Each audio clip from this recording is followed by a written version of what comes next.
10 साल की राजनीति के बाद कांग्रेस उपाध्यक्ष राहुल गांधी ने जब अपना पहला औपचारिक इंटरव्यू दिया तो वो खुलकर बोले। गुजरात दंगों से लेकर 1984 के सिख दंगों तक, मोदी से लेकर अरविंद केजरीवाल तक और संगठन से लेकर सरकार तक हर मसले पर राहुल जमकर बोले। राहुल के बयान में सबसे ज्यादा निशाना मोदी और बीजेपी को बनाया गया, लिहाजा पार्टी का भड़कना लाजमी था। गुजरात दंगों पर मोदी सरकार को कटघरे में खड़ा करने वाली राहुल की टिप्पणियों को सिरे से खारिज करते हुए बीजेपी ने उनकी जानकारियों पर ही सवाल उठा दिए। बीजेपी ने कांग्रेस उपाध्यक्ष राहुल गांधी पर पलटवार किया है। पार्टी ने कहा है कि राहुल गांधी यूपीए सरकार की नाकामियों की जिम्मेदारी लेने से बच रहे हैं। साथ ही राहुल गांधी से पूछा है कि आखिर सत्ता के विकेंद्रीकरण की जिम्मेदारी अभी तक सबसे ज्यादा किसकी रही है। तो इस सिस्टम में जो कमजोरी आई है उसकी जिम्मेदारी आपकी है, इसको आप ओन अप क्यों नहीं करते? उनका एक जवाब था, हम आरटीआई ले आए।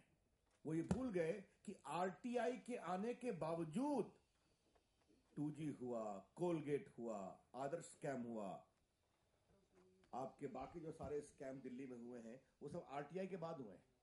राहुल ने गठबंधन के सवाल पर अपनी बात रखी और लालू प्रसाद के साथ गठजोड़ को ये कहकर सही ठहराया कि ये व्यक्ति नहीं विचारों का मेल है। जाहिर है लालू की विरोधी जेडीयू को राहुल की ये बात पसंद नहीं आई। मन मिलता है, स्वभाव है, विचार एक है, तो इस प्रकार से ये गठबंधन पूरे तौर पर पहले से मौजूद है और ये स्वाभाविक है। गठबंधन नहीं होता तो थोड़ा जरूर आश्चर्य का विषय हो। 1984 के दंगों को गुजरात दंगों से अलग बताते हुए राहुल ने दावा किया कि सरकार ने इसे रोकने के लिए काफी प्रयास किए थे। हालांकि पंजाब की सत्तारूढ़ अकाली दल ने राहुल की इस राय को नकार दिया। वो सारा कुछ जो कुछ ऐसी उस समय जो भी हुआ वो कांग्रेस के इशारे पर हुआ, कांग्रेस की प्लानिंग से हुआ। राजीव ने भी कहा था कि जब बड़े पेड़ गिरते हैं तो जमीन हिलती है। जांच के लिए बड़े बड़े कमीशन बनाए गए, उससे भी ये बात साफ हो जाती है। मेरा मतलब है तक किसी तो फुटी गल नहीं। राहुल ने दिल्ली के मुख्यमंत्री अरविंद केजरीवाल और उनकी सरकार पर निशाना साधा तो लोगों के साथ जुड़ने के लिए उनकी तारीफ भी की। हालांकि आपने राहुल की कथनी और करनी में अंतर का आरोप लगाया है।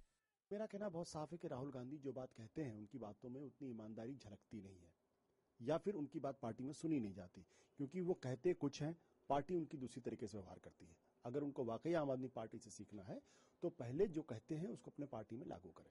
वहीं सरकार की सहयोगी एनसीपी राहुल की बातों से सहमत है। गुजरात के दंगे में राज्य सरकार और प्रशासन ने दंगाइयों की मदद की थी और उसको प्रोत्साहित भी किया था। ये बात सही है। 1984 के सिख विरोधी दंगों में भी कांग्रेस के नेताओं का हाथ था। ये बात राहुल गांधी जी ने कही है जो एकदम सही है। विपक्षी दलों के तमाम निशानों के बावजूद कांग्रेस राहुल के बयान के समर्थन में है। पार्टी का कहना है कि भ्रष्टाचार के खिलाफ जंग में राहुल की अहम भूमिका है। As you know, includes not only the RTI for the first time in this country by the Congress, but also the Lokpal bill, the slew of major substantive 6 anti-corruption and good governance bills pending, which we hope and trust with the cooperation of the opposition will be passed within a few weeks. 1.5 घंटे के interview में राहुल इतना खुलकर बोले तो विवाद तो होना ही था, लेकिन एक बात की तारीफ करनी होगी कि राहुल ने मीडिया का खुलकर सामना करने का हौसला दिखाया। शैलेंद्र मिश्र के साथ ब्यूरो रिपोर्ट, डीडी न्यूज।